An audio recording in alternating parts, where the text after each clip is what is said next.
ఓం శ్రీమాత్రే నమః. యా దేవీ సర్వభూతేషు శక్తిరూపేణ సంస్థితా నమస్తస్యై నమస్తస్యై నమస్తస్యై నమో నమః. సర్వమంగళమాంగళ్యే శివే సర్వార్థసాధికే శరణ్యే త్ర్యంబకే దేవి నారాయణి నమోస్తుతే. నారాయణి నమోస్తుతే. అరుణాం కరుణాతరంగితాక్షీం ధృతపాశాంకుశపుష్పబాణచాపాం అణిమాదిభిరావృతం మయూఖైః అహమిత్యేవ విభావయే భవానీ. శ్రీమాత్రే నమః. క్రిందటి క్లాస్లో మనం చిత్కళానందకలిక ప్రేమరూప ప్రియంకరి, చిత్కళ ఆనందకలిక ప్రేమరూప ప్రియంకరి, అమ్మవారి స్వరూపాన్ని కరుణారూపంగా భావిస్తూ ప్రేమ అన్న నామానికి భక్తుని అర్థంలో భక్తిని, దేవుడి అర్థంలో కరుణని మనం అర్థం చేసుకున్నాం. చిత్కళ ఆనంద కలిక అన్నప్పుడు ఆ ఆనంద కలిక గురించి తెలుసుకునే ప్రయత్నం చేసాం. ప్రియంకరి, ఎటువంటి వారి యందు ప్రియము కలిగి ఉంటుంది, ఎటువంటి వారి యందు ప్రీతి కలిగి ఉంటుంది. తన భక్తులు ఎవరైతే నిజమైన భక్తితో తనని శరణు వేడుకుంటున్నారో అక్కడ వారి యందు ప్రేమ రూపంగా కనిపిస్తూ ప్రియంకరిగా వారిని ఆశీర్వదిస్తుంది. చిత్ కలగా ఉన్న తల్లి అని అర్థం చేసుకున్నాం. తర్వాత నామాల్లోకి వచ్చినట్లయితే నామపారాయణ ప్రీత నంది విద్యా నటేశ్వరి. నామపారాయణ ప్రీత నంది విద్యా నటేశ్వరి. ఈ నామాలకి సహజంగా మనం అర్థాన్ని గ్రహించినట్లయితే మనకి తెలిసిపోతుంది. నామపారాయణ యందే ప్రీతి కలిగినది, నామపారాయణ చేతనే ప్రీతి చెందినది అని. నంది విద్య అనేది ఒక విద్య యొక్క నామాన్ని సూచిస్తుందని, నటేశ్వరి అన్నప్పుడు నటరాజు ధర్మపత్ని అని మనకి సహజంగా నామార్థాలు మనకి గోచరిస్తున్నాయి. కానీ వీటికి తత్వపరంగా లేదా లోతైన అర్థాన్ని తెలుసుకోవడానికి ప్రయత్నించినట్లయితే నామపారాయణ అన్నప్పుడు పారాయణ అంటే కేవలం నామస్మరణ నామ జపం చేయడంతోనే సరిపోదటండి. పారాయణ అంటే తత్వార్థ గ్రహణ. ఈ దేన్నైతే పారాయణ చేస్తున్నామో దాని యొక్క సరైన అర్థాన్ని గ్రహించి చేసినప్పుడే అది పారాయణ అనిపించుకుంటుంది. అటువంటి పారాయణ యందు ప్రీతి కలిగిన తల్లి. ఏదైతే పారాయణ చేస్తున్నామో, నామం తీసుకున్నామా, విద్యను అభ్యసిస్తున్నామా, శ్లోకం చేస్తున్నామా, స్తోత్రం చేస్తున్నామా, మంత్ర జపం చేస్తున్నాం, అది ఏదైనా అవ్వచ్చు. కానీ కేవలం స్మరించటము పఠించటం వల్ల కాదు. పారాయణ అన్నదానికి నిజమైన అర్థం దాని యొక్క అర్థాన్ని గ్రహించి చేసేదాన్ని మాత్రమే పారాయణ అనాలట. దాన్ని మాత్రమే నామపారాయణగా పరిగణిస్తూ అటువంటి పారాయణ యందు ప్రీతి కలిగిన తల్లి అని అర్థాన్ని చెప్తున్నారు. కాబట్టి దీన్ని బట్టి మనకు ఏమర్థమవుతుంది? మనం చేసుకునే సామూహిక పారాయణలు ఎంతవరకు నిజమైన పారాయణలు. పేరు ఉన్నంత మాత్రాన అది పారాయణ అనిపించుకోదు. నిజమైన పారాయణ అవ్వాలి అంటే తత్వార్థ చింతన ఉండాలి.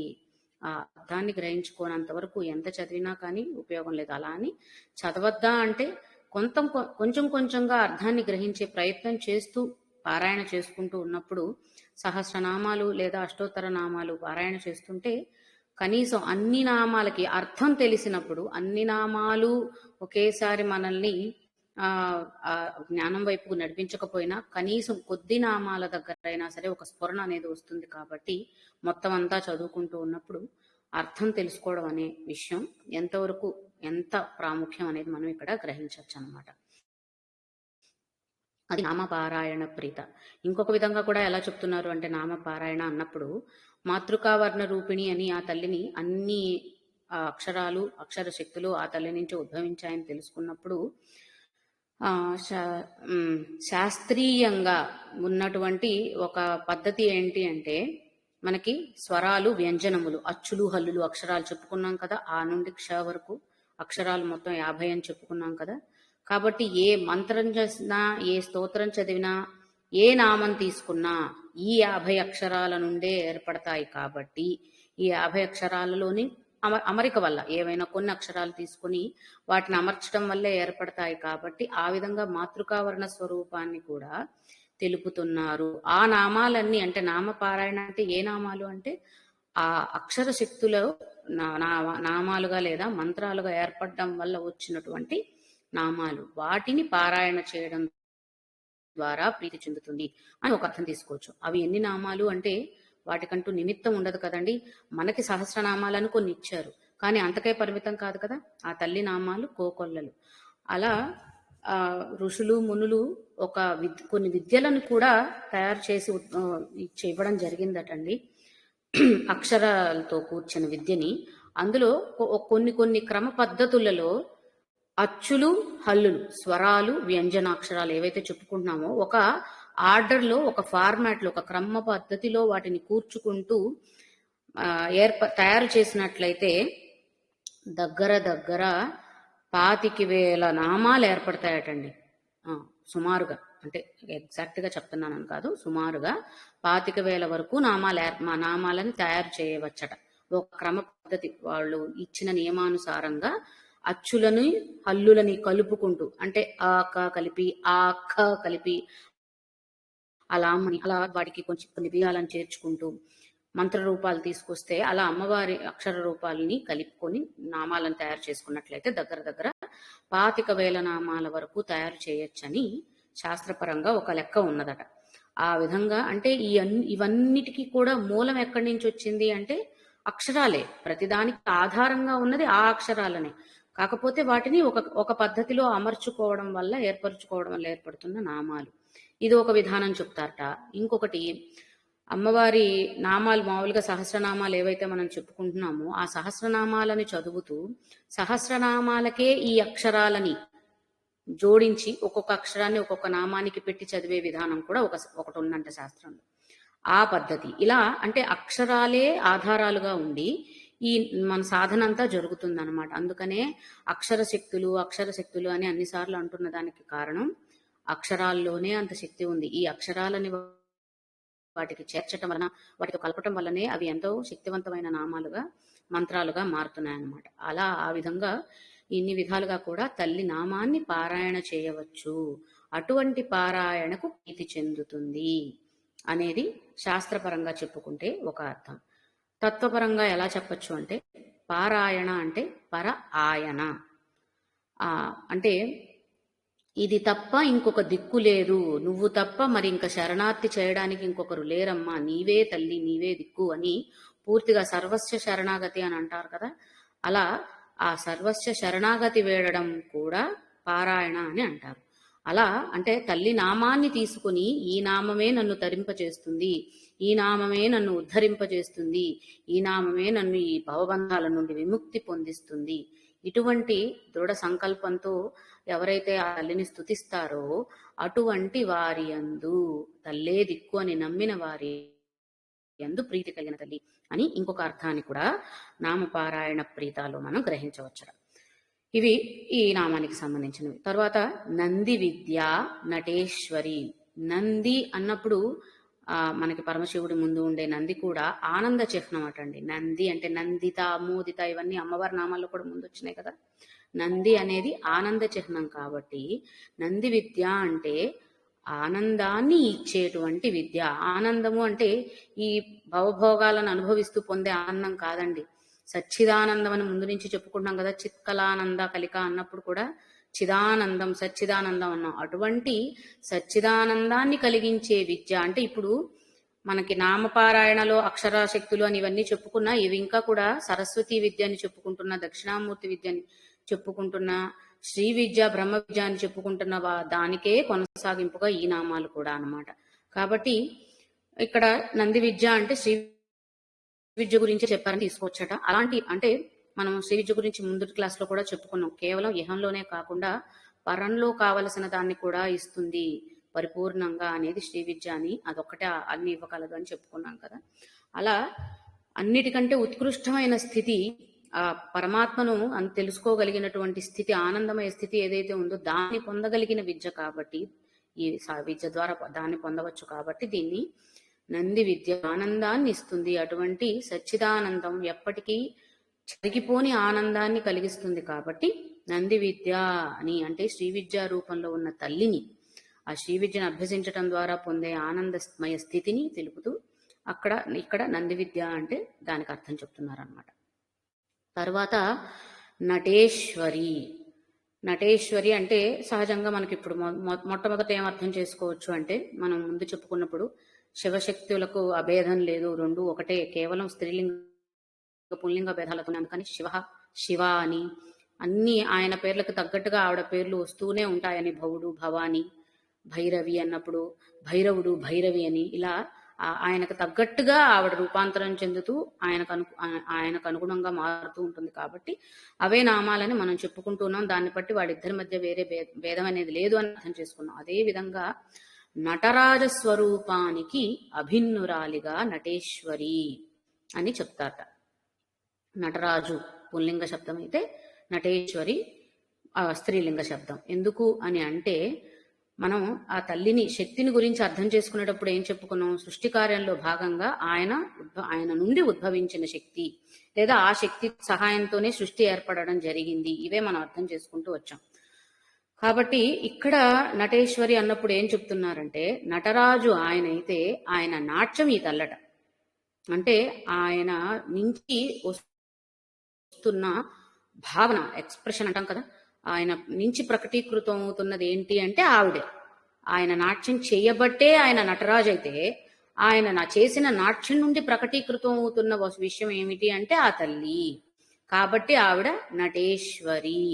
నటన అనేది ఒక ప్రకటీకరణ అనుకుంటే అంతే కదండి. నటనలో చేసేది ఏంటి? మామూలుగా నాట్యము అని తీసుకున్నట్లయితే కూడా నాట్యంలో రకరకాల ముఖ కవళికలతో, భావాలతో, భంగిమలతో, చేతి ముద్రలతో రకరకాల విషయాలని ఆ ముద్రల ద్వారా మనకి వ్యక్తం అయ్యేటట్టు చేస్తారు. ఇప్పుడు ఏదైనా ఒక ఏమంటారు, ఒక విభాగం తీసుకొని, ఒక కాన్సెప్ట్ తీసుకొని నాట్యాన్ని రచించినట్లయితే దానికి సంబంధించిన, ఇప్పుడు శ్రీరామ పట్టాభిషేకం గురించి చేయవలసి వస్తే శ్రీరాముల వారిని రకరకాల భంగిమల్లో మనకి ప్రకటీకృతం చేస్తూ నాట్యం చేయడం జరుగుతుంది. అక్కడ చూపించే ధనుసుకు సంబంధించిన ఒక భంగిమ ద్వారాను, ఒక ముద్ర ద్వారాను, లేకపోతే ఇంకొన్ని ముద్రల ద్వారాను అది శ్రీరామచంద్రుడు అని మనం అర్థం చేసుకోగలుగుతాం. అదే కృష్ణలీలలోని నాట్య రూపంలో చూపించగలిగితే అప్పుడు కృష్ణుడి గురించి మనకి అర్థమవుతుంది కొన్ని విషయాలు. ఇప్పుడు మన సినిమాలు అనుకున్నా, ఏమనుకున్నా అవే కదా, వారు చూపిస్తున్న భావనల ద్వారా, భావాల ద్వారా విషయాన్ని మనం గ్రహించగలుగుతాం. కాబట్టి అదే విధంగా ఇక్కడ ఆ పరమశివుడు నటరాజు అయినప్పుడు ఆయన నాట్యం ద్వారా ప్రకటీకృతం అవుతుంది ఎవరు అంటే ఆ తల్లే. కాబట్టి నటేశ్వరి అని ఆ తల్లిని చెప్పడం జరుగుతుందట.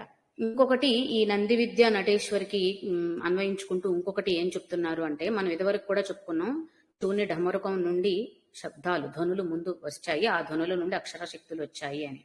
ఎప్పుడు ఢమరుకం నుండి వచ్చాయి? శివుడు తాండవం చేస్తున్నప్పుడు, నాట్యం చేస్తున్నప్పుడే, ఆయన నాట్యం అయిపోయి ఢమరుకం మోగించినప్పుడు ఆ ఢమరుకం నుంచి వచ్చిన ధ్వనులే తర్వాత అక్షరాలుగా మారాయి. 14 రకాల ధ్వనులు ముందు రావడం జరిగింది, వాటి నుండి అక్షరాలు ఏర్పడడం అనేది జరిగింది అనేది చెప్పుకునే శాస్త్రం.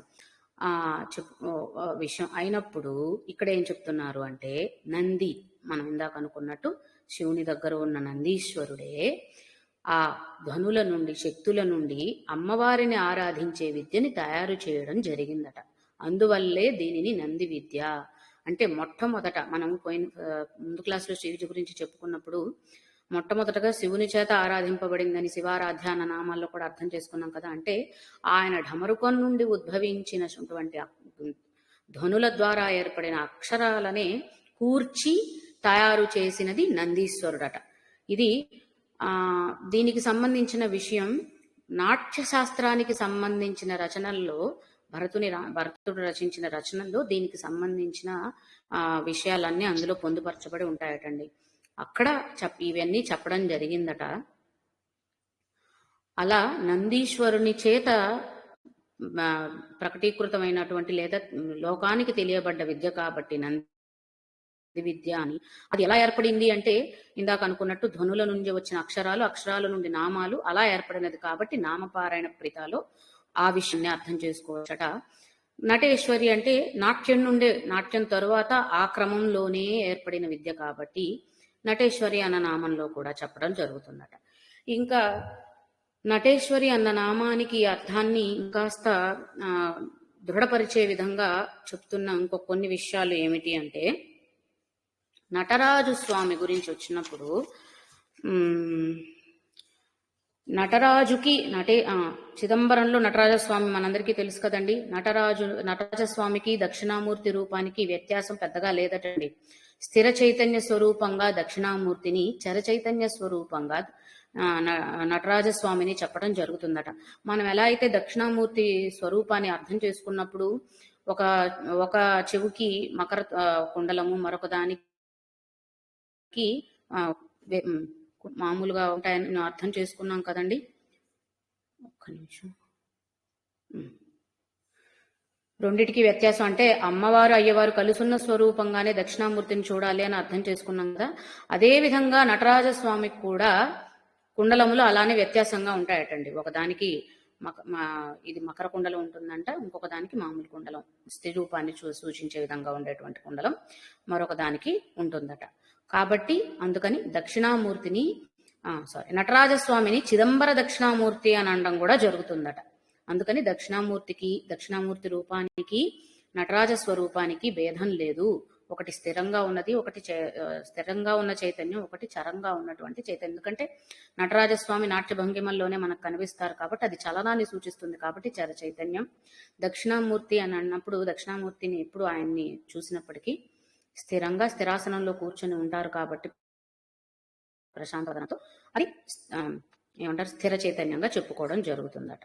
ఇక ఇప్పుడు నటేశ్వరి అనే దాన్ని శ్రీ విద్యకు అన్వయించి ఎలా చెప్తున్నారు అంటే, నటరాజు ముందు మామూలుగా శివశక్తులని సూచించేటప్పుడు షట్కోణాలని సూచించటం జరుగుతుందటండి. షట్కోణం అంటే ఒక త్రిభుజం పైకి, ఒక త్రిభుజం కిందకి, మనకి స్టార్ షేప్ ఉంటుంది కదా, నక్షత్రం ఆకారం ఉంటుంది కదా, ఒక త్రిభుజం పైకి దాని మీదనే ఇంకొక త్రిభుజం కింద దిగువ భాగానికి అధోభాగంగా గీస్తే, ఒకటి ఊర్ధ్వభాగంగా ఒకటి అధోభాగంగా గీసినప్పుడు ఊర్ధ్వభాగం శివుడిని, అధోభాగం శక్తిని సూచిస్తుందట. అలా ఇవి మొత్తం కలిపితే 6 కోణాలతో ఉన్న ఆకారం ఏర్పడుతుంది. ఆ 6 కోణాలలో ఉన్న బిందువులని కలుపుకుంటూ వలయాకారాన్ని గీస్తే వృత్తాకారంగా ఏర్పడుతుంది కదా. ఈ బిందువులని ఆధారం చేసుకుని నటరాజస్వామి విగ్రహాన్ని చెక్కటం ఆగమశాస్త్రపరంగా నటరాజస్వామి విగ్రహాన్ని తయారు చేయడం, చెక్కడం అనేది ఈ షట్కోణాన్ని ఆధారం చేసుకునే జరుగుతుందట. అలాగే శ్రీచక్రాన్ని ఆధారం చేసుకొని కూడా జరుగుతుందట. ఒకటి షట్కోణం, ఒకటి శ్రీచక్రం. మరి రెండిటికి సారూప్యం ఏంటి, పోలిక ఏమిటి అంటే, ఇప్పుడు ఇందాక మనం చెప్పుకున్నట్లుగా షట్కోణంలో ఒక త్రిభుజం పైకి, ఒక త్రిభుజం కిందకి, ఒకటి శివస్వరూపాన్ని, ఒకటి శక్తి స్వరూపాన్ని అని ఎలా అయితే అనుకున్నాము, మనకి శ్రీచక్రాన్ని గమనించుకుంటే కూడా మనకి వలయాకారాలు, ఆ తర్వాత 14 రేకుల పద్మం, 8 రేకుల, 10 రేకుల పద్మం, ఇవన్నీ దాటుకుంటూ ముందుకు వచ్చినప్పుడు మనం ముందు నామాల్లో కూడా అర్థం చేసుకున్నాం. 4 త్రికోణాలు పైకి, 5 త్రికోణాలు కిందకి కలిపి ఏర్పడిన అమరికలోనే మధ్య బిందు స్వరూపంగా తల్లి ఉంటుంది, శివశక్తి ఐక్య రూపం ఉంటుంది అనేది అర్థం చేసుకున్నాం. అక్కడ 4 త్రికోణాలు శివ స్వరూపాన్ని, 5 త్రికోణాలు శక్తి తత్వాన్ని సూచిస్తాయని వాటిని కలుపుతూనే మనకి తర్వాత ఆవరణలు కూడా వస్తాయనేది ముందుటి నామాల్లో కూడా అర్థం చేసుకున్నాం. కాబట్టి అక్కడేమో షట్కోణం అని చెబుతున్నాం, ఇక్కడ మొత్తం 43 కోణాలు అవుతాయటండి శ్రీచక్రంలో చూసుకున్నట్లయితే. ఇలా వీటిని ఆధారం చేసుకుని కూడా నటరాజస్వామి విగ్రహ రచన అనేది జరుగుతుందట ఆగమ శాస్త్ర పద్ధతుల్లో. ఇలా ఈ 2 పద్ధతుల్లో అంటే శ్రీచక్రాన్ని ఆధారం చేసుకొని నటరాజు రూపు రచన జరుగుతుంది అంటే, నటరాజు అంటే పరమశివుడు అనుకున్నాం, శ్రీచక్రం శక్తి స్వరూపంగా భావిస్తాం. అంటే ఇంకా శివశక్తులకి భేదం లేదనే కదా. మనం నటరాజస్వామి విగ్రహాన్ని చూస్తున్నాం అంటే అదే శ్రీచక్రమే విగ్రహ రూపం అని అనుకోవాలన్నమాట. మనకి ఆ చక్రం రేఖ మీద గీస్తే 2D డైమెన్షన్, 3D డైమెన్షన్ అన్ని భూప్రస్తారం అని, మేరు ప్రస్తారం అని మనం ముందు అర్థాలు చేసి తెలుసుకున్నాం కదా. కాబట్టి యంత్ర రూపంలో చూస్తే శ్రీచక్రం, ఆ విగ్రహ రూపంలో చూసుకుంటే నటరాజస్వామి విగ్రహం అని అర్థం చేసుకోవాలట.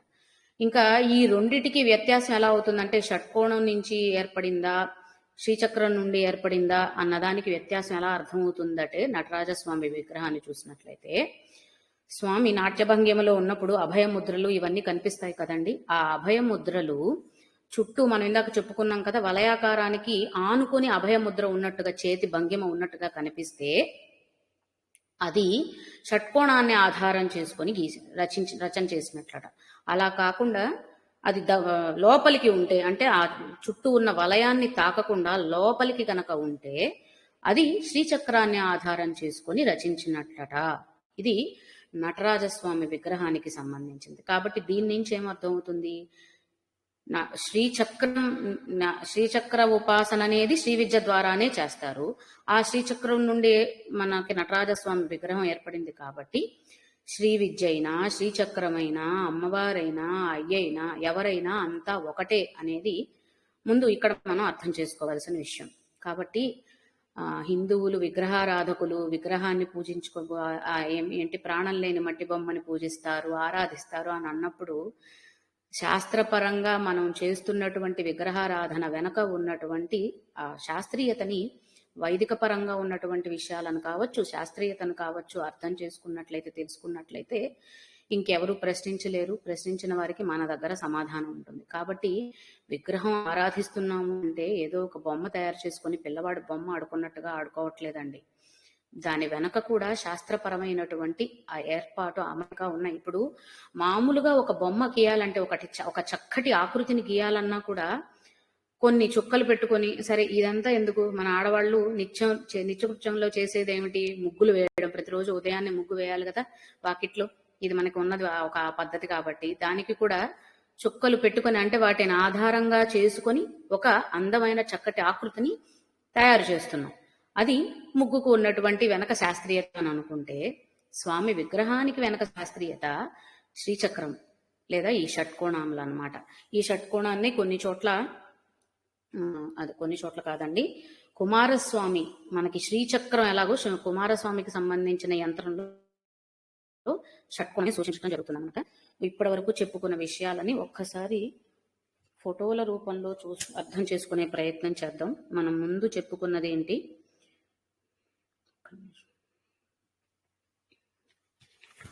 ఇది క్లియర్ గా కనిపిస్తుంది కదండి బొమ్మ అంతా. ఎవరన్నా ఒక్కరు అన్నిటి క్లియర్ గా కనిపిస్తుందో లేదో నాకు చెప్పండి. నా వరకు ఓకే అండి. ఇప్పుడు ఇది ఇక్కడి నుంచి ఇది ఒక త్రిభుజం. మనకి ఇది ఊర్ధ్వ భాగాన్ని సూచిస్తూ, అంటే ఈ కోణం ఊర్ధ్వంగా ఉంది, ఇది పైకి గీసిన త్రిభుజం కాబట్టి ఇది శివస్వరూపం. ఇది అధోభాగంగా కిందకి దిగువ భాగానికి గీసింది కాబట్టి ఇది శక్తి స్వరూపంగా. ఈ రెండిటిని కలిపితే వస్తున్నది నక్షత్రాకారంలో ఉండే షట్కోణ స్వరూపమైనటువంటి ఈ షట్కోణ చక్రం అని అనుకుందాం. ఇది శివశక్తి స్వరూపంగా మనం అర్థం చేసుకుంటాం అన్నమాట. ఓకే, లైట్ రిఫ్లెక్షన్ వస్తుంది కొంచెం.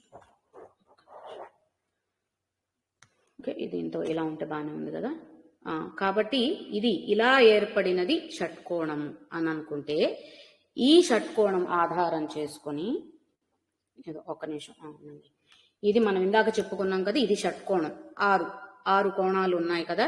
ఇందాక మనం అనుకున్నట్టు ఈ కోణాలన్నిటినీ కలుపుకుంటూ వలయాకారాన్ని గీస్తే ఇది వృత్తాకారంగా వస్తుంది కదా. దీన్నే ఆధారం చేసుకొని నటరాజస్వామి విగ్రహ రూపం అనేది తయారు చేయడం అనేది కూడా ఉంటుందట. అదే విధంగా మనం శ్రీచక్రాన్ని చూసుకున్నట్లయితే ఇక్కడ కనిపిస్తున్నాయి చూడండి. దిగువకు ఉన్న త్రిభుజాలు ఉన్నాయి, ఎగువకు ఉన్న త్రిభుజాలు, ఊర్ధ్వ భాగంగా అధోభాగంగా ఉన్నారు అన్ని త్రిభుజాలు కనిపిస్తున్నాయి కదా. ఇవి తర్వాత మిగిలిన ఆవరణలు, మొత్తం నవావరణ కదా ఉండేది. ఇవన్నీ మిగిలిన ఆవరణలు అనుకుంటే, ఈ ఆవరణలను దాటి ముందుకు వెళ్తూ ఉండే కొద్దీ ఇవన్నీ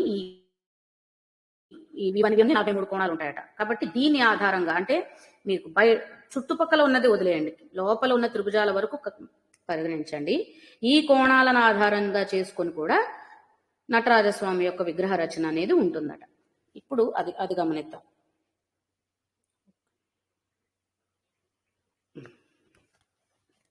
ఇదిగోండి, ఇది షట్కోణం ఆధారంగా చేసుకొని స్వామి విగ్రహ రచన. ఇక్కడ చూసినట్లయితే ఇందాక మనం చెప్పుకున్నట్టు వృత్తానికి చేయి తాకుతూ ఉంది.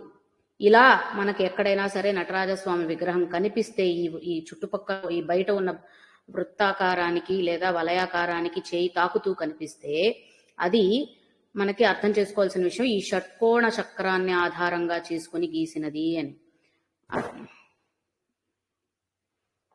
అదే ఈ కిందది చూడండి, శ్రీచక్రంలో ఉన్న త్రిభుజాలన్నీ మనం చెప్పుకున్నాం కదా, దాన్ని ఆధారంగా చేసుకున్నప్పుడు చేతులు బయట ఉన్న వృత్తాకారాన్ని తాకట్లేదు, లోపలికి ఉన్నాయి. కాబట్టి ఇది ఒక రకమైనటువంటి రచన. ఇది మనం అర్థం చేసుకోవాల్సినటువంటి విషయం. అందరికీ క్లియర్గానే కనిపించినాయి కదండి.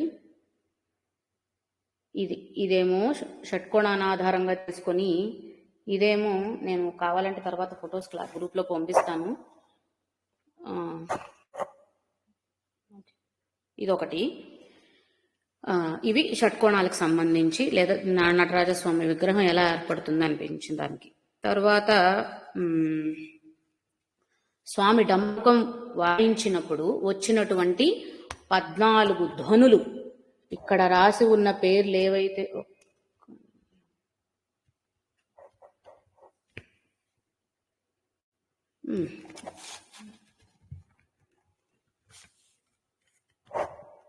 ఓకే ఇప్పుడు కనిపిస్తున్నాయి కదండి. విగ్రహం ఉంది, విగ్రహం చుట్టుపక్కలంతా మీకు అంటే హిందీ చదవడం వచ్చిన వాళ్ళకి అర్థమవుతుంది. ఇవి మొట్టమొదట వచ్చిన 14 ధ్వనులండి. వీటిలో నుండే అక్షరాలు ఏర్పడినాయి. వీటికి సంబంధించిన ఫొటోస్ అన్ని నేను గ్రూప్లో మళ్ళీ పంపిస్తాను. ఓకే,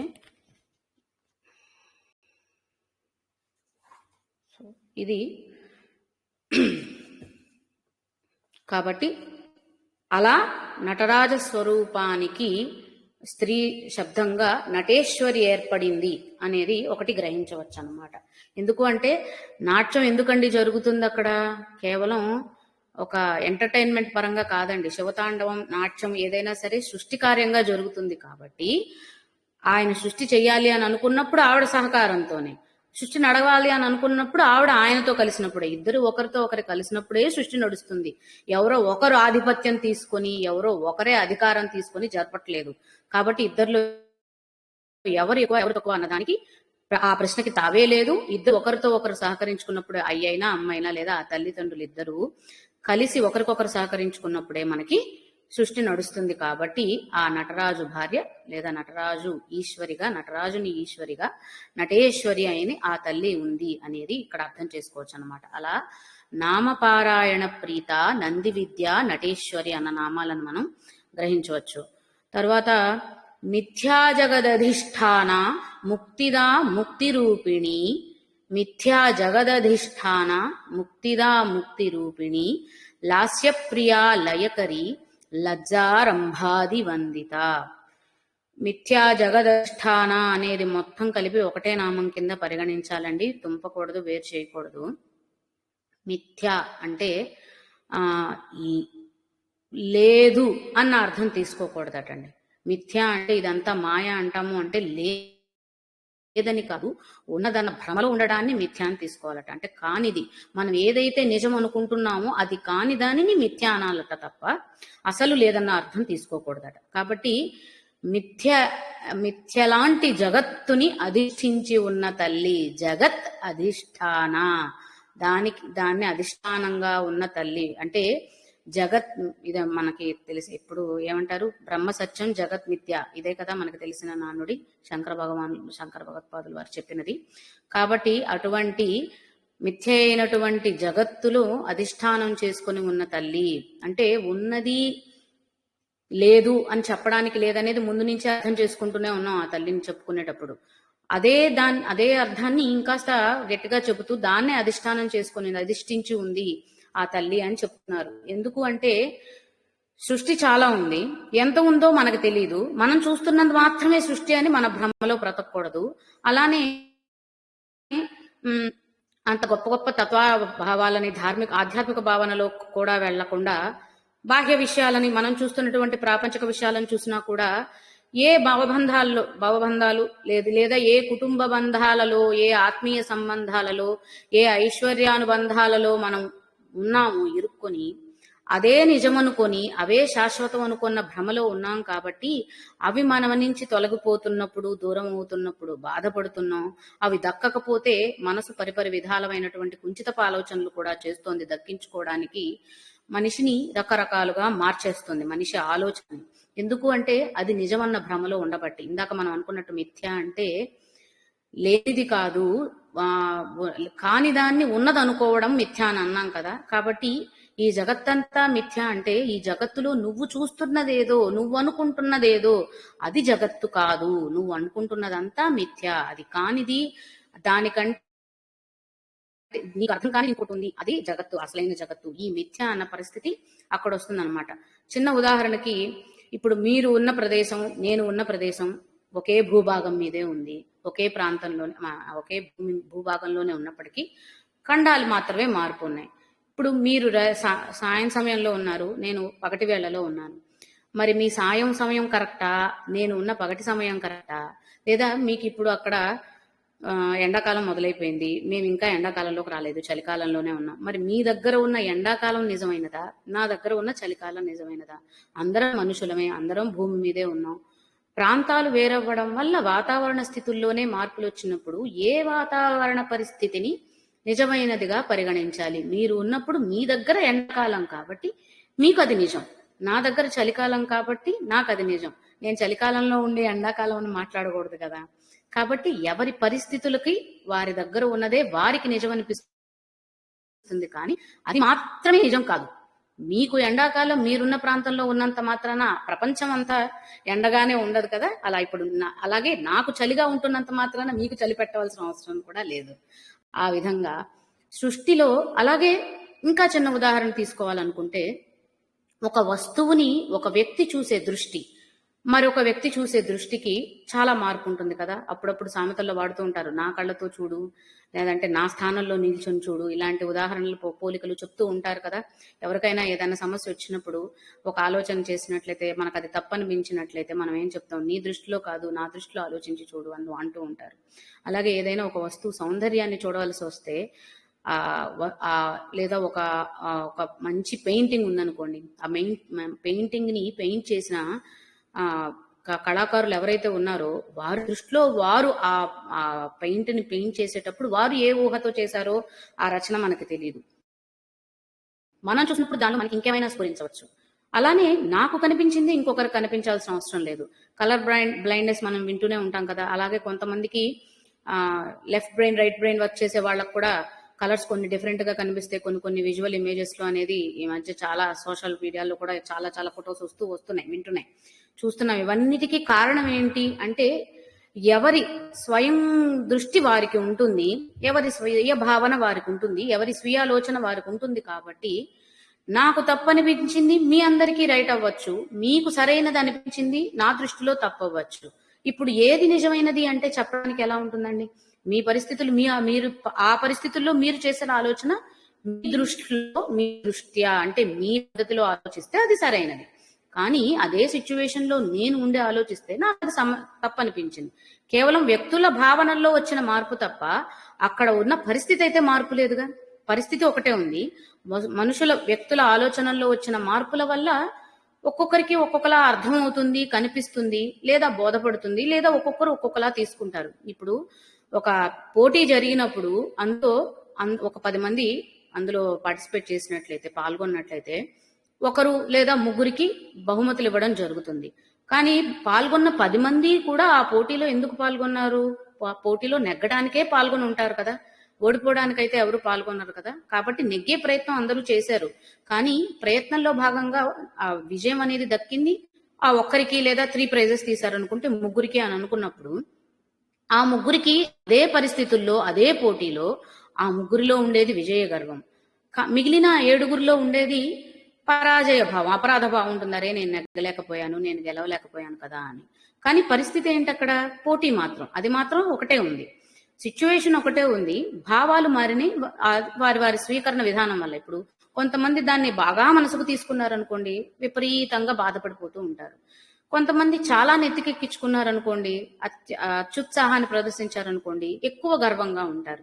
అది కేవలం మనిషి ఆలోచనలో వచ్చిన మార్పు, మన మేధస్సులో వచ్చిన మార్పే తప్ప పరిస్థితులన్నీ ఒకేలా ఉన్నాయి. దాన్ని మనం ఎలా స్వీకరించామన్నది మాత్రమే అక్కడ ఇది అవుతుంది. కాబట్టి దాన్ని బట్టి విషయం అంతా మారుతుంది. కాబట్టి ఈ జగత్తంతా మిథ్య అన్నప్పుడు అర్థం ఏం తీసుకోవాలి అంటే, నేను చూస్తున్నది, నాకు తెలుస్తున్నది, నేను అర్థం చేసుకున్నది మాత్రమే కాదు, అంతకు మించి ఉన్నది.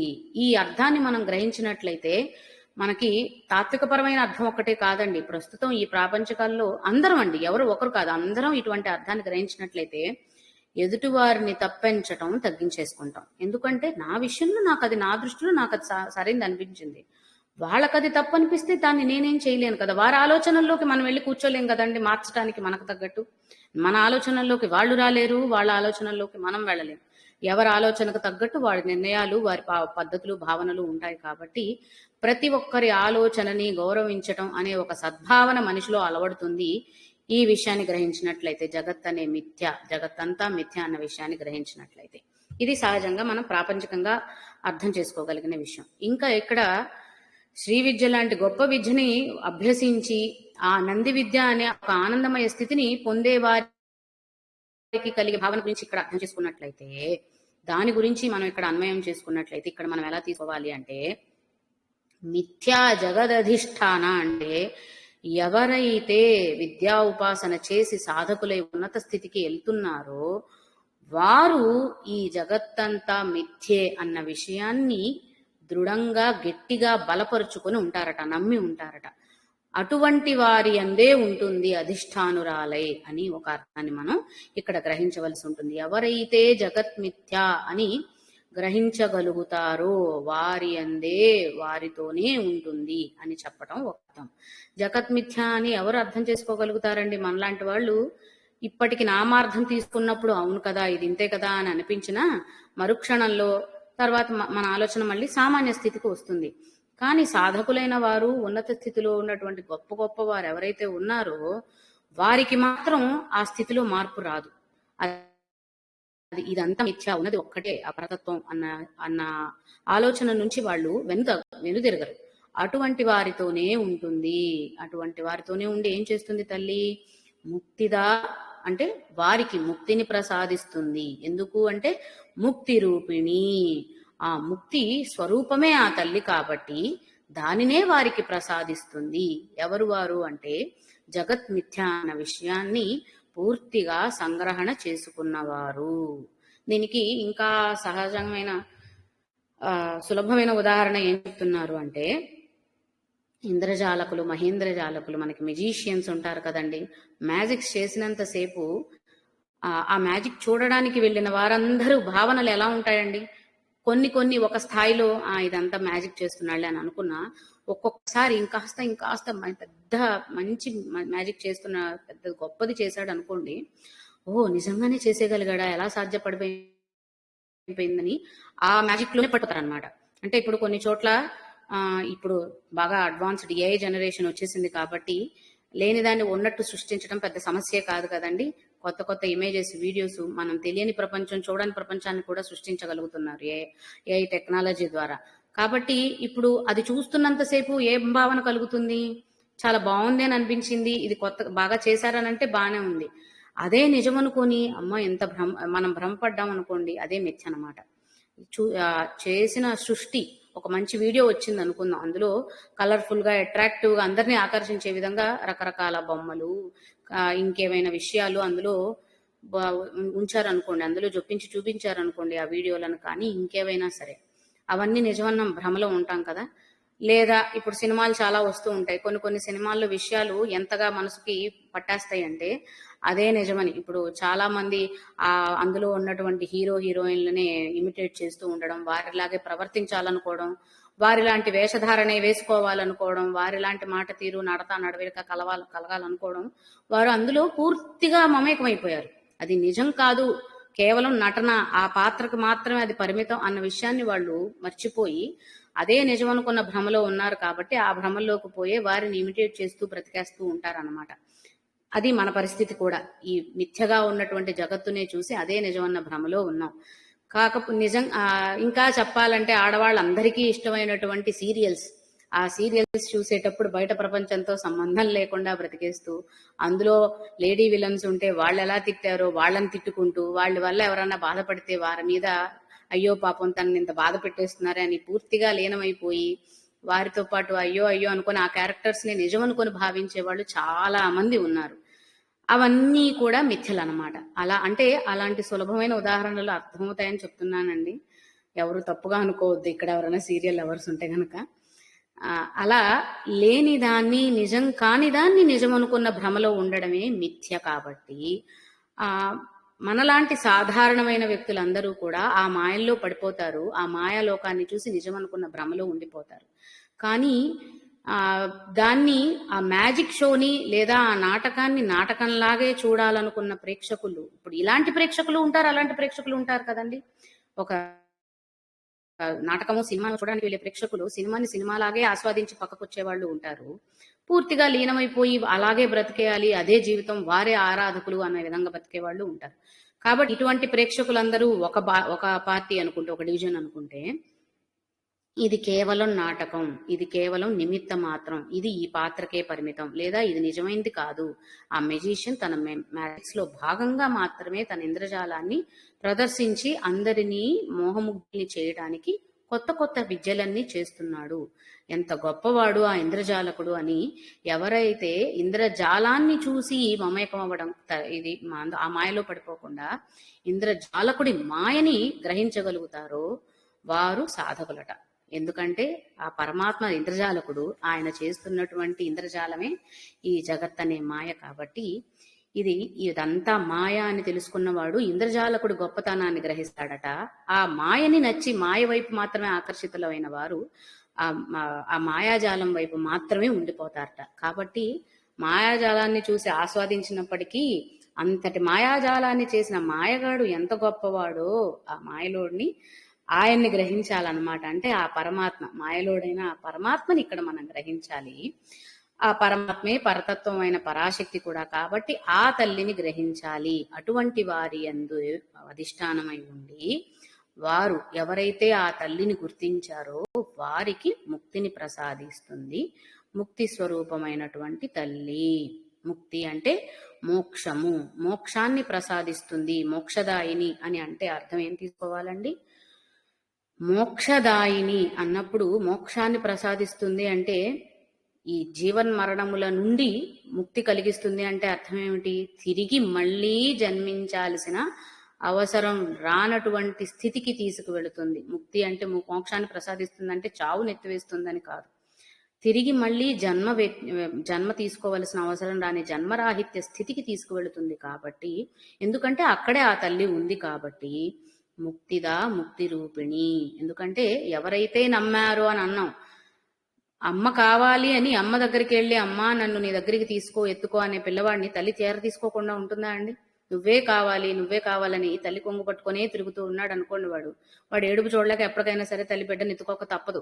అలానే తల్లినే నమ్ముకొని ఆరాధించే ఆరాధకులందరినీ కూడా తను హక్కున చేర్చుకోవడం, తను తీసుకోవడం అంటే ముక్తిని ప్రసాదించటం. ఎందుకంటే ముక్తి స్వరూపంగా తల్లి ఉంది కాబట్టి తన ఒడిలో చేర్చేసుకుంటుంది అనేది ఈ నామాల్లో గ్రహించగలిగినటువంటి విషయాలన్నమాట. తర్వాత లాస్యప్రియ లయకరీ లజ్జారంభాది వందిత అన్నప్పుడు మనకి నటేశ్వరి అన్నప్పుడు నాట్యం గురించి, నటరాజ స్వరూపం గురించి వచ్చింది కాబట్టి దానికి కొనసాగింపుగా ఈ నామాలను మనం స్వీకరించాలి.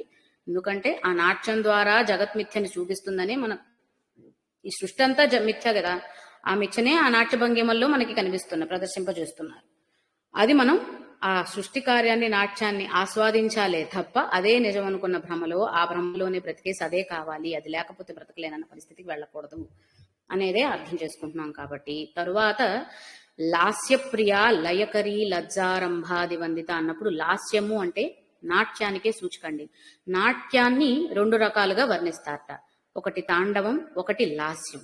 కాబట్టి ఆ పరమాత్ముడు చేస్తే తాండవం, ఈ పరాశక్తి చేస్తే లాస్యం అట. ఈవిడ లావణ్యవతి కాబట్టి ఈవిడ చేసేది లాస్యం, ఆయన చేసేదాన్ని తాండవం. ఎందుకు అంటే లాస్యము అన్నప్పుడు ఏం చెప్తున్నారంటే సృష్టి స్థితి లయలని జరపటం, అంటే సృష్టి స్థితి కార్యాలన్నిటినీ జరపడాన్ని లాస్యం అనాలట. తర్వాత లయం చేసుకోవడాన్ని తాండవం అంటారట. కాబట్టి ఈవిడ పని ఏంటి? సృష్టి స్థితులను నిర్వర్తించడం, ఆయన పని లయం చేసుకోవడం. కాబట్టి లయకారుడు చేసేదా నృత్యాన్ని లేదా నాట్యాన్ని తాండవం అంటే, సృష్టిని ఏర్పరిచి జగజ్జనని కారుణ్య రూపిణి కాబట్టి ఆ తల్లి లావణ్యవతైన తల్లి కరుణ మాత్రమే చూపిస్తుంది, ఆగ్రహం చూపించదు, ఆవేశం చూపించదు. కాబట్టి ఆవిడ నాట్యాన్ని లాస్యంతో పోల్చడం జరిగింది. కాబట్టి ఈ రెండిటిని మనం అర్థం చేసుకుంటే లాస్యము, తాండవము, ప్రకృతి వైపరీత్యాలు వచ్చిన ప్రళయ తాండవం అంటూ ఉంటాం కదా, అలాంటి ఉద్ధృత స్థితిని సూచించేదాన్ని తాండవం అనాలి. ప్రశాంతమైన వాతావరణంలో ఇప్పుడు పున్నమి వెన్నెల అని చక్కగా చేస్తాం, గాలి తిమ్మెరలు అని చల్లటి గాలుల్ని మనం వర్ణిస్తూ ఉంటాం. ఇటువంటివన్నిటిని కూడా లాస్యంలో చెప్పుకోవాలన్నమాట. సృష్టి సవ్యంగా జరుగుతున్నప్పుడు లేదా ఇలాంటి ఉగ్ర రూపం దాల్చినప్పుడు లయం చేసుకోవడం కోసం జరిగింది కాబట్టి అది తాండవం. ఇది లాస్యం. కాబట్టి లాస్య ప్రియ ఇక్కడ నామాలు రూపంగా అర్థం తీసుకున్నట్లయితే లాస్యమైన నాట్యాన్ని ప్రీతి చెందుతుందని, లయ్యకరి అని, లజ్జ అని, రంభాది వందిత అంటే రంభాది దేవత గురించి చెప్పారు కాబట్టి అటువంటి దేవతలు చేస్తున్న లాస్యాన్ని చూసి ఆనందిస్తున్న తల్లి, రంభ మొదలగు దేవతల ద్వారా చేస్తున్న నృత్యాన్ని, నాట్యాన్ని, లాస్యమైన నాట్యాన్ని ఆస్వాదిస్తున్న తల్లి అన్న అర్థాలను ఇక్కడ అర్థం చేసుకోవచ్చట. ఇంకా మళ్ళీ మనం తత్వపరంగా వెళ్ళినట్లయితే లయకరి, ఇప్పుడే మనం అనుకున్నాం కదా సృష్టి స్థితిని సవ్యంగా జరగడానికి చేస్తున్న తల్లి అని లాస్యప్రియాలో. కాబట్టి లయకరి అంటే లయ అంటే ఇక్కడ ఏం చెప్తున్నారు అంటే, మనకి నృత్యమైన సంగీతమైన మ్యూజిక్ కి తగ్గట్టుగా టోన్ ఉండడం, లేదా ఇప్పుడు నాట్యం తీసుకుంటున్నాం కాబట్టి సంగీతం ఏ విధంగా వస్తుందో లేదా పాట ఎలా వస్తుందో దానికి తగ్గట్టుగా నాట్యం ముద్రలు భంగిమలు ఏర్పడడం, అంటే బీట్ కి తగ్గట్టుగా డాన్స్ స్టెప్ వేయాలి అని అంటారు కదండి, అలా ఉండడాన్ని లయం అని చెబితే ఇక్కడ సృష్టి గురించి చెప్తున్నారు. కాబట్టి లాస్యం, ఆవిడ చేస్తున్న లాస్యమే సృష్టి కార్యం, సృష్టి నడవడం అని అనుకుంటే అది అంతా ఒక క్రమ పద్ధతిలో ప్రాపర్ గా జరిగే విధంగా చేయడమే లయ అన్నమాట. అందువల్ల అది చేస్తుంది కూడా ఆ తల్లే. సృష్టి చేసి అది స్థితి సరిగ్గా ఒకే స్థితిలో సక్రమంగా జరిగేలా చేస్తుంది కూడా ఆ తల్లే. కాబట్టి సృష్టి కార్యానికి లేదు, సృష్టి జరగడానికి కావలసినటువంటి ఏమంటారు ఒక బీట్స్ అన్నమాట, స్టెప్స్ అన్ని కూడా సమకూర్చింది ఆ తల్లే. ఆ తల్లి చేసే నాట్యంలో భాగమే ఇవన్నీ కూడా, ఆ లయలు కూడా అందులోనే భాగమై ఉన్నాయి, వాటి ద్వారానే సృష్టి జరుగుతుంది. కాబట్టి అదే తల్లి తాండవం, తల్లి నాట్యం లాస్యం. కాబట్టి లయకరి అన్న నామంలో అది అర్థం తీసుకోవాలట. తర్వాత లజ్జ అన్నప్పుడు మామూలుగా లజ్జ అంటే యము, సిగ్గు, ఈ అర్థాలు సహజంగా మనకు అర్థమయ్యేవి. ఇప్పుడు ఇక్కడ సృష్టిని గురించి చెబుతున్నప్పుడు లజ్జ అన్నప్పుడు ఏం చెప్తున్నారంటే, బిడియము సిగ్గు అన్నప్పుడు ముడుచుకుపోవడం, అంటే కొంచెం సిగ్గుపడ్డారు అనుకోండి, బిగుసుకుపోయినట్టుగా ముడుచుకుపోయినట్టుగా అవుతూ ఉంటారు కదా, అలా కలుపుకోవడం, ముడుచుకుపోవడం అన్న అర్థాన్ని ఇక్కడ తీసుకోవాలటండి. కాబట్టి లాస్యప్రియగా ఉన్న తల్లి లయకరిగా మారి సృష్టిని నడుపుతూ ఉండి కల్పాంతాలలో ఎక్కడో ఒక చోట అవసరమైనప్పుడు, కాలం ముగిసిన తర్వాత కలిసిపోవాల్సిందే కదా, తనలోకి కలిపేసుకుంటుంది. అలా అంటే అప్పటి వరకు ఇలా వికసనంగా ఉండి సృష్టినంతా నడుపుతుంది అని అనుకుంటే, ఎప్పుడైతే సమయం ముగిసిపోయిందో తిరిగి ఇలా విప్పార్చినప్పుడు సృష్టి అంతా ఏర్పరిచింది తల్లే, ముడుచుకుంటూ తనలోకే తీసుకుంటుంది. ఎక్కడ నుంచి తీసుకొచ్చిందో అక్కడికే తీసుకువెళుతుంది. కాబట్టి లజ్జ, విప్పార్చినప్పుడు సృష్టి ఏర్పడడం అనుకుంటే, ముడుచుకున్నప్పుడు సృష్టి లయమైపోవడం. కాబట్టి కలుపుకోవడం లయం అంటే, కాబట్టి అదేదో ప్రకృతి వైపరీత్యంగా భావించటం కాకుండా తల్లి తనలోకి చేర్చుకుంటుంది అన్న భావనని ఇక్కడ అర్థం చేసుకోవాలట. అలా లాస్యప్రియ, లయకరి, లజ్జ, రంభాదివందిత అని ఒక అర్థాన్ని చెప్తున్నారు. ఇంకొకటి లజ్జ అన్నదానికి ఇప్పుడు శాస్త్రీయ పరంగా చెబుతున్నటువంటి అర్థం ఏమిటి అంటే, లజ్జ అనేది ముడుచుకుపోవడం అన్నది హ్రీం శబ్దాన్ని సూచిస్తుందటండి, హ్రీం బీజాక్షరాన్ని సూచిస్తుందట. ఆ విధంగా హ్రీం బీజాక్షర స్వరూపముగా తల్లిని లజ్జారామంలో చెబుతూ దానికి కొనసాగింపుగా రంభాది వందిత అన్నప్పుడు రం అనేది అగ్నితత్వాన్ని సూచిస్తుందని మనం ముందు కూడా చెప్పుకున్నాం కదా. ఆ రం శబ్దం అంటే అకారానికి రకారం కలిసి హ్రీం అయింది కదా. అలా ఆ బీజాక్షర శక్తులని కూడా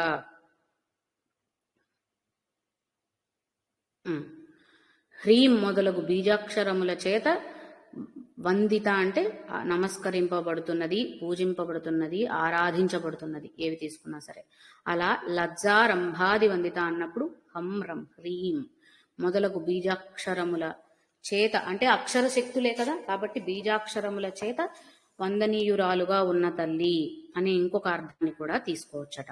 ఇక సామాన్యమైన ఇప్పుడు లజ్జా అంటే బిడియము, సిగ్గు ఇలాంటివి సూచిస్తుంది అని అనుకున్నప్పుడు కూడా ఇది ఎందుకు తీసుకోవాలి ఈ అర్థాన్ని కూడా అంటే, మామూలుగా మనకి ఉత్తర భారతంలో ఉండే విధానాలు పద్ధతులు పక్కన పెట్టేస్తే మన దక్షిణ భారతంలో దాదాపుగా ఏమంటారు, ఒక మంచి కుటుంబంలో మంచి కుటుంబ వ్యవస్థలో ఉన్నటువంటి ఆడపిల్లలు ఏమంటారు బాహ్యంగా నాట్యం చేయరు, ఆ అలవాట్లు ఉండవు. మంచి కుటుంబంలో ఉన్నటువంటి ఆడపిల్లలకి ఉండవు అనేది చెప్తారు కదా. కానీ ఇక్కడ ఏం చెప్తున్నారంటే, మరి నటేశ్వరి లాస్యప్రియ లైకరి అన్నప్పుడు నాట్యం చేస్తున్న స్త్రీ రూపాన్ని కదా చెప్తున్నారు. అలా నాట్యం చేసినప్పటికీ ఆ తల్లి శివజ్ఞాన ప్రదాయిని కాబట్టి సృష్టి జరగడం కోసం నాట్యం చేసిందే, కానీ ఎప్పటికీ కూడా లజ్జా స్వరూపమేనట ఆ తల్లి. అంటే మనం చెప్పుకునేటువంటి సంప్రదాయ స్త్రీ లక్షణాలు ఏవైతే ఉంటాయో అవి ఎక్కడా కూడా తల్లి నుంచి మరలలేదు. సృష్టి జరగడం కోసమే లాస్యప్రియగా నటేశ్వరిగా ఉన్నది కానీ, లయకరిగా ఉన్నది కానీ, తర్వాత మళ్ళీ అంటే ఇప్పుడు ఇంటికి ఎవరైనా కొత్త బంధువులు వచ్చారనుకోండి, తెలియని వారు వచ్చారనుకోండి, పెద్దవాళ్ళమైతే వెళ్ళి పలకరించేస్తాము మర్యాద గురించి, కానీ చిన్నపిల్లలు అనుకోండి కొంచెం ముడుచుకుపోయి బిగుసుకుపోయి పక్కకు వెళ్ళిపోతారు, కొంచెం బిడియపడుతూ ఉంటారు కదా. ఆ స్వభావం కూడా మెండుగా ఉంటుంది అన్నమాట తల్లిలో. అది సహజ సిద్ధంగా లజ్జ అన్న అర్థంలో కూడా చెప్తున్నారు. అంటే ఒక సామాన్య అర్థంలో కూడా లజ్జ అంటే బిడియము, సిగ్గు అని చూపించినప్పుడు, నాట్యము చేసినంత మాత్రాన సంప్రదాయ స్త్రీ లక్షణాలు, స్వభావాలు తొలగిపోయాయని అనుకోవడానికి లేదు. ఆ తల్లి లజ్జా స్వరూపిణిగానే ఉన్నది అని ఇక్కడ అర్థం చేసుకోవాలట. అది లజ్జా రంభాద్వందిత, లాస్యప్రియా లయకరి, లజ్జా రంభావందిత అన్న నామాల్లో తెలుసుకోగలిగినటువంటి విషయాలు. తర్వాత శ్లోకంలోకి వెళ్ళినట్లయితే ఆ తర్వాతి 2 శ్లోకాలు కలిపి ఒక గ్రూప్ అండి.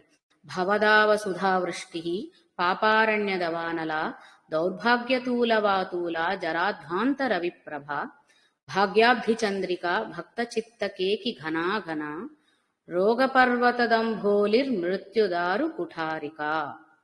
ఈ 2 కలిపి ఒక గ్రూప్ అన్నమాట. ఇందులో ఉన్న 8 నామాలు. ముందు ఈ నామార్థాలు తీసుకుని దేనికి సంబంధించిన గ్రూప్ అనేది, ఇంకొక అర్థంలో ఏ గ్రూప్లోకి వస్తాయి, ఇవన్నీ ఏ డివిజన్లోకి వస్తాయి అనేది తర్వాత చూద్దాం. భవదావ సుధా, ఇది భవ దావ సుధా వృష్టి అనే 4 పదాలు తీసుకుంటే కలిపి ఏర్పడినది. కాబట్టి భవదా వసుధ అని చదవకూడదు, భవదావ సుధా వృష్టి, భవదావ సావృష్టి. సుధావృష్టి అంటే అర్థమవుతుంది కదా, సుధా అంటే అమృతం తెలుసు కాబట్టి అమృత వర్షం, వృష్టి అంటే వర్షాన్ని సూచిస్తుంది కాబట్టి భవదావ. భవ అంటే ఈ భవం అంటే మనకు తెలుసు కదా, మనం ఈ ప్రాపంచికంగా ఉండే విషయాలన్నీ ఏవైతే ఉన్నాయో అవి దావా అంటే దావానలంలాగా మనల్ని చుట్టుముట్టేసినప్పుడు అమృత వర్షాన్ని కురిపించి చల్లపరుస్తుందట తల్లి. భవదావ సుధావృష్టి. ఈ భవబంధాలన్నీ కూడా బంధనాలుగా మారితే, బంధములుగా ఉంటే సరే బంధనాలుగా మారిపోయి లేదా దావానలంగా మారి మనల్ని దహించి వేస్తున్నాయి అని అనుకున్నప్పుడు తప్పకుండా ఆ తల్లి సుధావృష్టి కురిపిస్తుందట. ఆ అమృతధార ఎంతటి అమృతధార కురిపిస్తుందటే, అంటే ఎంతవరకైతే ఈ దావానలం, ఎంత వృష్టి కురిస్తే ఈ దావానలం పూర్తిగా ఆరిపోతుందో అంత వృష్టిని కురిపిస్తుందట. ఆరిపోవడం అంటే కేవలం నిప్పు మాత్రమే ఆరిపోవడం కాదటండి, దానివల్ల వచ్చే తాపం కూడా. తాపత్రయాగ్ని సందగ్ధ అని అమ్మవారిని అర్థం చేసుకున్నాం కదా. కాబట్టి ఆ అగ్ని జ్వాలల వల్ల వచ్చిన తాపాన్ని కూడా చల్లపరిచేంత వరకు కూడా అమృతధార కురిపిస్తుందట. అందువల్ల అమృతము అన్నప్పుడు ఇక్కడ అర్థం చేసుకోవాల్సింది ఏమిటి అంటే, ఎంత ఏమిటి అన్న పరిమాణం కొలత లేదు. ఎంత అవసరమైతే, ఎంత వరకు అవసరమైతే అంతవరకు కూడా ఆ తల్లి ఆ వృష్టిని కురిపిస్తూనే ఉండి మనల్ని ధావనంలో దగ్ధం కాకుండా కాపాడుతుందట. ఇది భవదావ సుధావృష్టి అన్న నామంలో అర్థం చేసుకోగలిగిన విషయం. తర్వాత పాపారణ్య దవానల. ఈ భవబంధాలనేవి లేదా ఈ ప్రాపంచిక విషయాలనేవి దావానలంలా వ్యాపించినప్పుడు దాన్ని ఆర్పేసే సుధావృష్టి ఆ తల్లే అయితే, పాపారణ్య మన పాపాలన్నీ అరణ్యాలులాగా, అంటే అరణ్యాలంటే ఎలా, దేని అరణ్యం అంటారండి? బాగా గుబురుగా చీకటిగా చెట్లన్నీ గుమికూడిపోయి పెరిగిపోతే దాన్నే అరణ్యం అంటారు కదా. అలా ఎప్పుడైతే ఇక అంటే అజ్ఞానాంధకారం అని అనుకున్నప్పుడు గనక, ఆ అజ్ఞానాంధకారం ఎందువల్ల వచ్చిందంటే పాపారణ్యం వల్ల వచ్చిందనమాట. పాపాలు ఎక్కువైపోయి అంధకారంతో కూడినటువంటి అరణ్యంలాగా పాపాలు ఏర్పడిపోతే, అటువంటి పాపాలను దహించి వేయడానికి దావానలం కూడా ఆతల్లేనట. ముందు ఉన్న దావానలాన్ని కరిగించే లేదా ఆర్పేసే వృష్టిగా ఉంది ఇక్కడ. ఎందుకంటే అవి ఎంతలా ముదిరిపోయి, అంటే ఎంత గుబురుగా పెరిగిపోయాయంటే కొమ్మలని తుంచేసినా కూడా వేళ్లుంటాయి కాబట్టి మళ్ళీ మళ్ళీ మళ్ళీ మళ్ళీ పెరుగుతాయి.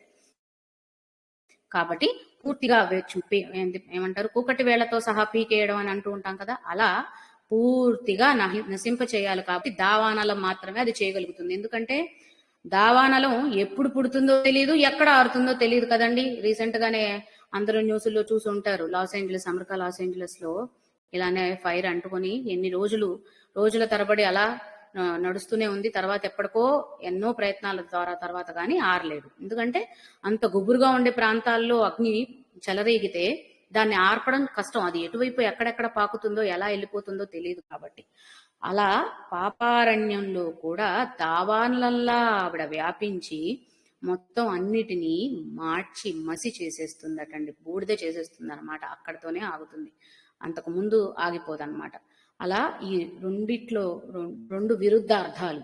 అగ్నిగా దావానలంలా ఉన్న చోట సుధావృష్టిని, అలాగే కీకారణ్యంలో ఉన్న అంటే పాపాల పుట్టగా ఉన్నటువంటి జీవితంలో దావానలంగా కూడా తానే అయి దాన్నంతటినీ చేసేయడం వల్ల తిరిగి మనకి వెలుగు ప్రసరిస్తుంది, జ్ఞానోదయం కలుగుతుంది. అప్పటి వరకు మరి అంధకారమే కదా. అలా కూడా అంటే అజ్ఞాన అంధకారాన్ని తొలగించడానికి దావానలంలా మారి జీవితాలలో జ్ఞానోదయాన్ని కలిగించే తల్లి కూడా ఆవిడే. తరువాత దౌర్భాగ్య తూల వాతూల. తూల అంటే దూది పింజటండి.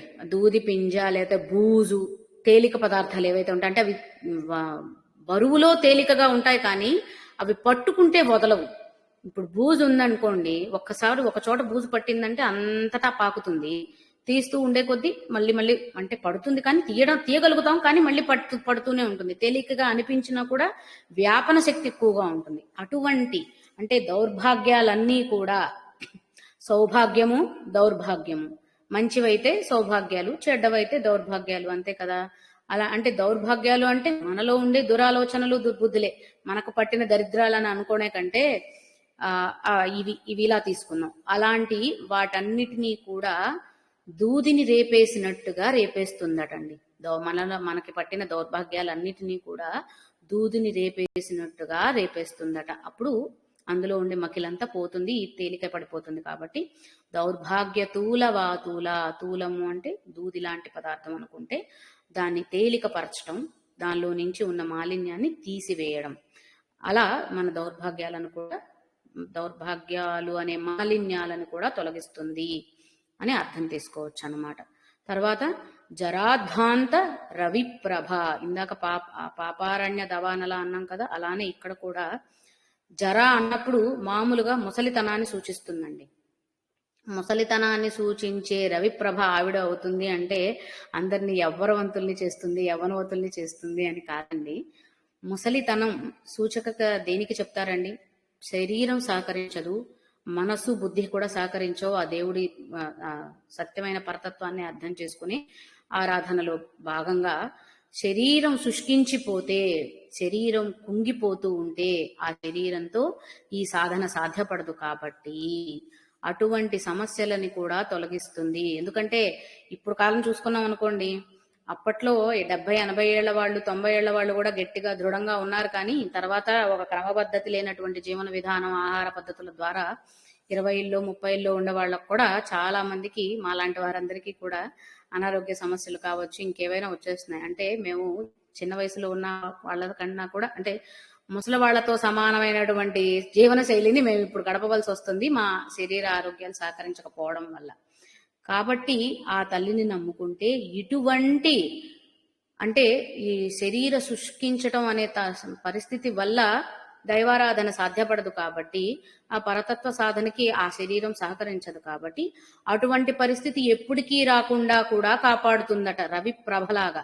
ఆ రవి కిరణాలు ఎలా వెలుగునిస్తాయో అలా ఈ జర అనే ముసలితనం వల్ల వచ్చేటువంటి వార్ధక్యం, లేదా వార్ధక్యం అనుకుంటే ఆ ముసలితనం వల్ల వచ్చేటువంటి శరీర శుష్కించటం అనే ఒక స్వభావం ఏదైతే ఉందో దాన్ని కాపాడుతుంది అని ఒక అర్థం తీసుకోవచ్చు. ఇందాక మనం అనుకున్నట్టు జర అంటే క్షీణించటం అనే అర్థాన్ని కూడా తీసుకోవాలండి. క్షీణించడం, ఇందాక మనం అనుకున్నట్టు పాపములు అరణ్యాల్లాగా మారిపోతే దావానలమైనట్టు, ఇక్కడ బుద్ధిమాంద్యం చేత మనస్సు బుద్ధి లగ్నం అవ్వక క్షీణించిపోయి ఆ అజ్ఞానంలోకి వెళ్ళిపోతూ జ్ఞానమయ స్వరూపాన్ని తెలుసుకోలేని పరిస్థితుల్లో ఆ బుద్ధి క్షీణతని తగ్గించటానికి రవి ప్రభలాగా ఆ తల్లే వస్తుందట.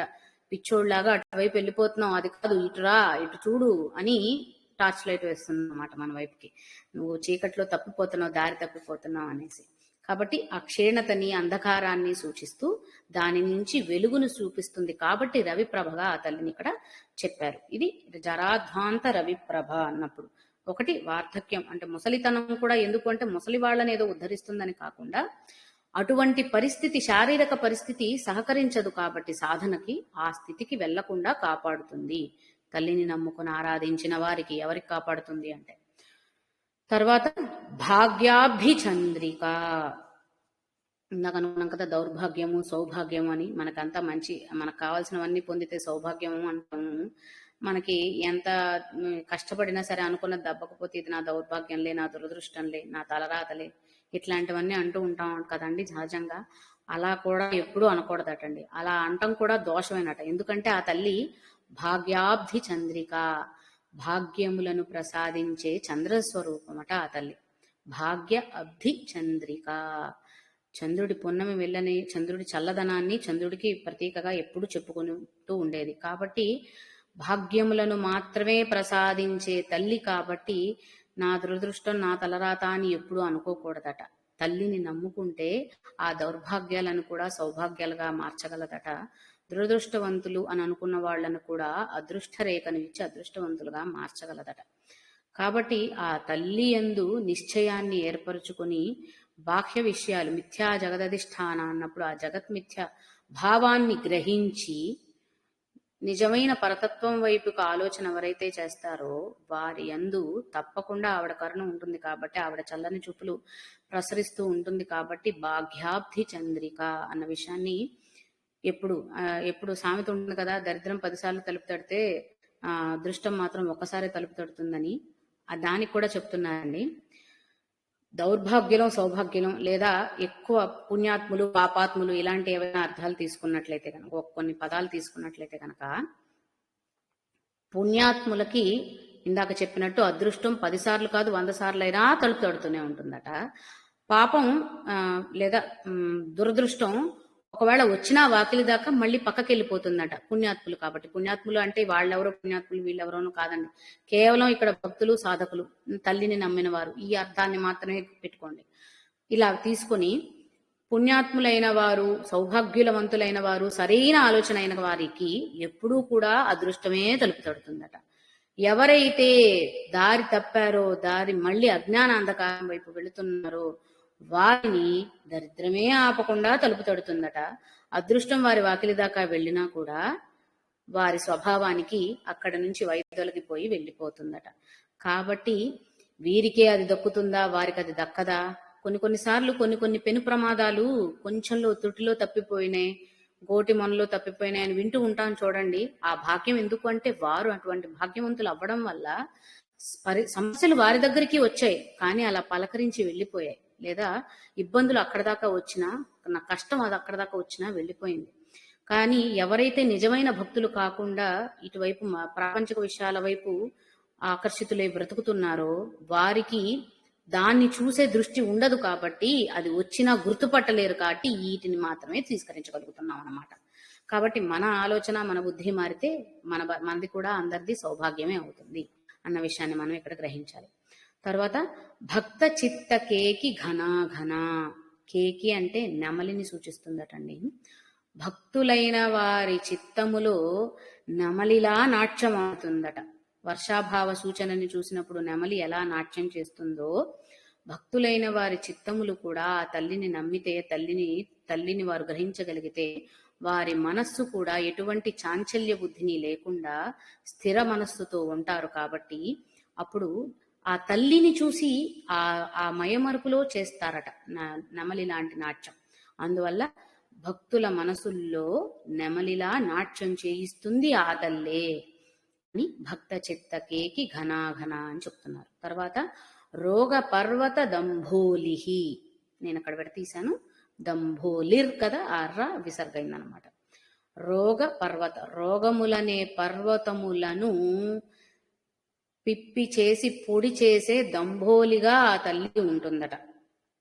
పర్వతాలని పిప్పి చేసి పొడి చేసే దంభోలి అంటే వజ్రాయుధాన్ని దంభోలి అంటారటండి. ఒకప్పుడు ఇంద్రుడు తన వజ్రాయుధంతో పెద్ద పెద్ద పర్వతాలను కూడా కూల్చేసేసాడట, ఖండించేసి కూల్చేసేసాడట.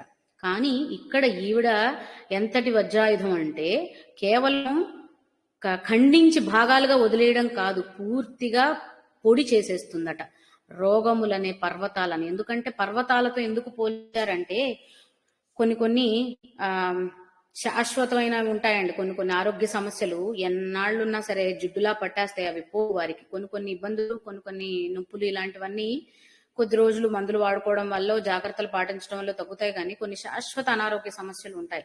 అందువల్ల పర్వతాలతో పోల్చారనమాట. స్థిరంగా తిష్ట వేసుకుని ఉండడం కదా పర్వతం అంటే, స్థిరమైన ఆవాసంలో కలిగి కదలకుండా ఉండడం. అలా ఏవైతే అంటే వదలవు అసలు ఇంక ఇవి జీవితంలో మన నుంచి దూరం వెళ్ళవు అని అనుకునే ఆరోగ్య సమస్యలను కూడా పిండి చేసి పిప్పి చేసేసి పొడి చేసేయగలదట ఆ తల్లి. అంతటి బలమైన వజ్రాయుధం ఆ తల్లి అని చెప్పడానికి రోగ పర్వత దంభోలిహి అని చెప్పారట.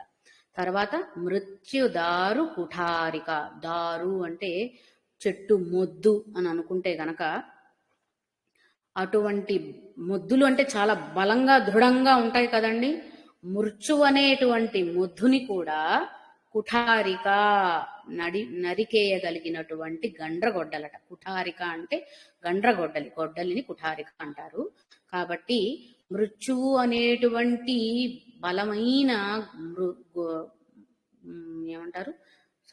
మొద్దుగా ఉన్న చెట్టు లాంటి మొద్దుని కూడా ఖండించి వేయగలదట తన గండ్రగొడ్డలితో. అంటే మృత్యువుని తొలగించేస్తుంది. ఈ నామాన్ని తీసుకుంటే ఇంకా మృత్యు ఉండదనే అర్థం చేసుకోవడం కాదండి.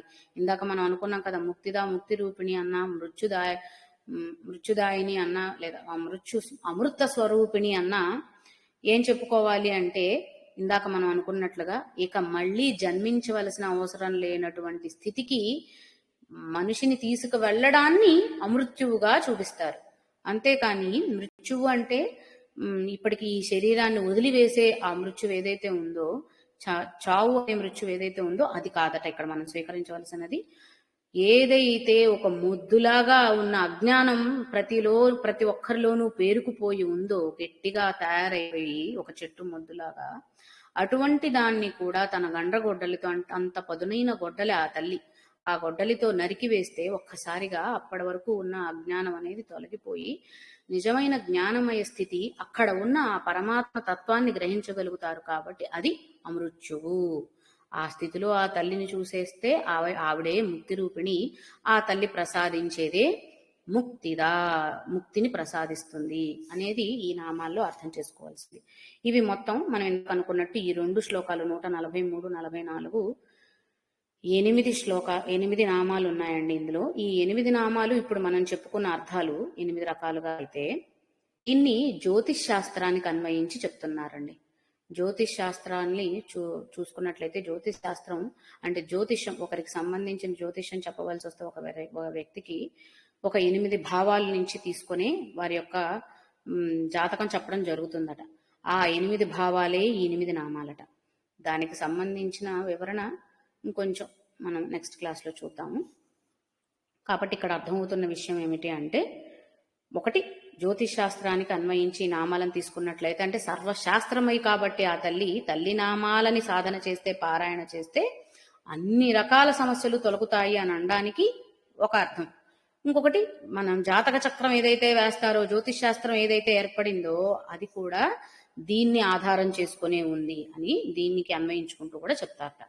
కాబట్టి భవదావ సుధావృష్టి అన్నప్పుడు భవబంధాల్లో ఇరుక్కుని ఆ దావానలలో జ్వలించిపోతున్న అగ్ని దహించిపోతున్న వారిని సుధావృష్టి అమృత వృష్టి కురిపించి కాపాడుతుంది. పాపారణ్య దావానల, ఎవరి పాపాలైతే అరణ్యాల్లాగా పూర్తిగా గుబురుగా పెరిగిపోయాయి, కీకారణ్యాలు అంటాం కదా, అలా పెరిగిపోయాయో అటువంటి అరణ్యాలు, ఆ పాపారణ్యాలని దావానలంలాగా మారి దహించి వేస్తుంది. దౌర్భాగ్య తూల అన్నప్పుడు దౌర్భాగ్యాలన్నిటినీ దూది పింజల్లాగా రేకెత్తిచ్చేస్తుంది. జరాధ్వాంత రవిప్రభ అన్నప్పుడు సూర్యప్రభలు ఆవిడ యొక్క ఆ ప్రభలు సూర్య స్వరూపమే ఆ తల్లి అనుకున్నప్పుడు ఆ ప్రభలు మనలో ఉన్నటువంటి అజ్ఞాన అంధకారాన్ని తొలగించి వేస్తాయి. భాగ్యాబ్ది చంద్రిక అన్నప్పుడు అదృష్ట స్వరూపం ఆ తల్లే, భాగ్యస్వరూపం ఆ తల్లే. భక్త చిత్తకేకి ఘన అన్నప్పుడు వారి యొక్క భక్తుల యొక్క మానసిక స్థితిని ఇక్కడ తీసుకోవచ్చండి. సాధకులు భక్తులు ఎవరైతే ఉంటారో, ఇప్పుడు మనం ప్రశాంతమైన వాతావరణంలో ఉన్నప్పుడు, ప్రశాంతమైన మానసిక స్థితిలో ఉన్నప్పుడు పూజ చేయవలసి వస్తే చాలా చక్కగా కుదురుతుంది. లేదా జపమో ధ్యానమో చేసుకోవాల్సి వస్తే కూడా చక్కగా కుదురుతుంది. కొంచెమైనా సరే ఒక మానసిక సంఘర్షణ, ఆందోళన మొదలైంది అనుకోండి, దేని మీదకి కూడా మన ఏకాగ్రత, మన దృష్టి మరలవు, మన దృష్టి సారించలేం. అది భగవదారాధనకి సంబంధించి అయినా అవ్వచ్చు, చదువుకి సంబంధించి అయినా అవ్వచ్చు, విద్యాభ్యాసం అయినా అవ్వచ్చు, మరింకే విషయమైనా సరే. ఎప్పుడైనా మనసు ప్రశాంతంగా ఉన్నప్పుడు ఒక పని మీదకి దృష్టి మల్లుతుంది, పని మీద శ్రద్ధాభావం కలుగుతుంది. మనసులో ఆందోళన ఎక్కువ అవుతుంది అనుకోండి, దేని మీదకి దృష్టి మరలదు కదా, దేని మీద దృష్టి పెట్టబుద్ధి కాదు, పూజ అయినా సరే చేయబుద్ధి కాదు, భగవదారాధన అయినా చేయబుద్ధి కాదు, మనసు బాగాలేదనిపిస్తుంది. కాబట్టి తనను నమ్మిన భక్తుల మనస్సులో ఎప్పుడూ అటువంటి ఆందోళనలు చెలరేగకుండా వారి మనస్సు ఎప్పుడూ కూడా నెమలి నాట్యం చేస్తుంటే ఎంతటి పరవశం కలుగుతుందో అటువంటి పారవశ స్థితిలోనే తన భక్తుల మనస్సులు ఉండేలాగా తల్లి చూసుకుంటుంది. అప్పుడు ఎప్పుడూ కూడా తల్లి అందే వారి చిత్తం ఉంటుంది. కాబట్టి దాని నుంచి వైదొలగరు. అంటే తనని నమ్మిన వారిని తన దృష్టి నుండి బయటకి మరలకుండా ఉండవలసిన జాగ్రత్తలన్నీ కూడా ఆ తల్లి చేస్తుందండి. మనం ఆమెని నమ్మటం ఒక్కటే చెయ్యాలి. ఆ పరమాత్మని నమ్మితే కంచె వేసి కాపాడే బాధ్యత పరమాత్మదే. ఆయనని నమ్మకుండా ఇక్కడున్న విషయాల వైపు, ఇక్కడ ఉన్న మనుషులు చెప్తున్న పిచ్చి పిచ్చి ఆలోచనల వైపు మన భావనలు మారిపోతున్నాయి. కాబట్టే ఈ సమస్యలన్నీ వస్తున్నాయి.